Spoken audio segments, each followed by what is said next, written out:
Shabbat Shalom, everyone.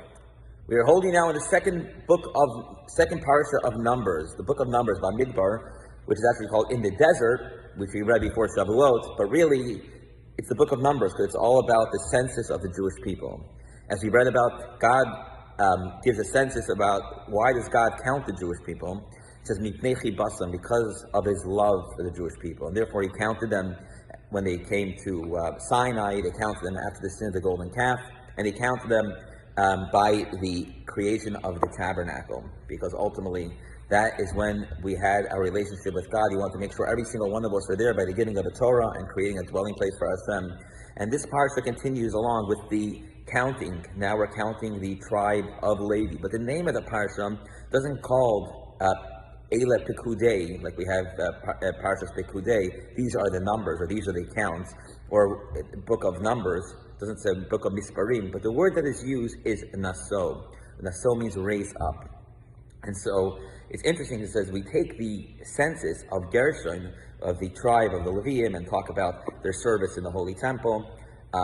But the word that is used is not count, to take a census, but it's raise up. Because when we count the Jewish people, it's not to make them a number, God forbid, but to raise every single person up. And therefore they have to be counted, to understand how many people we are and how we're going to raise up these Jewish people.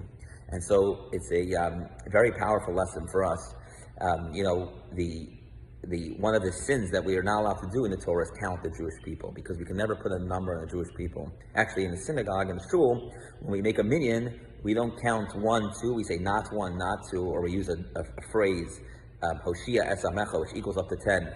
King David was punished for counting the Jewish people. When God counts the Jewish people, he loves every single one of us. And so he knows how to individually love every single, without making us into a larger number, which God forbid you see in tragedies, where people talk about 100 people that were killed in Surfside, or 6 million Jews that were killed in the Holocaust. Every single person has a story. Every single person is individual. Every single person has a family and generations and grandparents and children and families that they're connected to. And for each person is an entire world. So the only person that can really treat a number as an entire world is God. And that is why God counts us, because he loves us. But the word that he uses is Naso.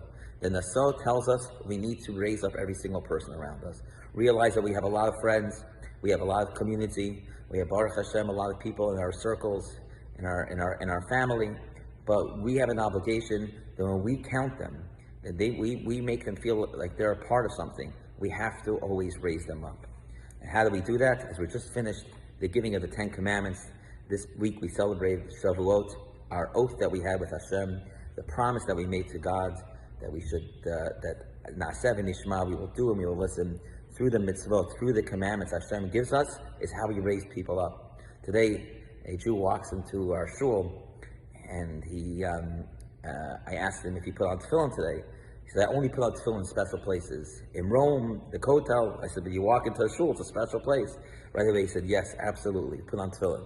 I said, now I got to get you a pair of tefillin. You have to put on tefillin when it's not a special place. In your regular apartment, make your apartment the kotel. Make your home Rome. Make your home a special place, a mishkan. That is one of the reasons why God counts us when we create a dwelling place for Hashem, because that was the ultimate purpose of the world. And so each one of us has our own mikdash me'at, our own small home, our small temple. We have a mikdash inside of us. We have a mikdash inside our home. Let's raise up each other, bring holiness into our home and spirituality as we go into these summer months, and take the message of Shavuot, that oath that we made to Hashem, renew our love with God by adding another mitzvah in our life, and raising the people around us up until we have a very spiritual and beautiful community. Shabbat Shalom, everyone. Tonight, 7:30 Shabbat services. Tomorrow morning, 10:15.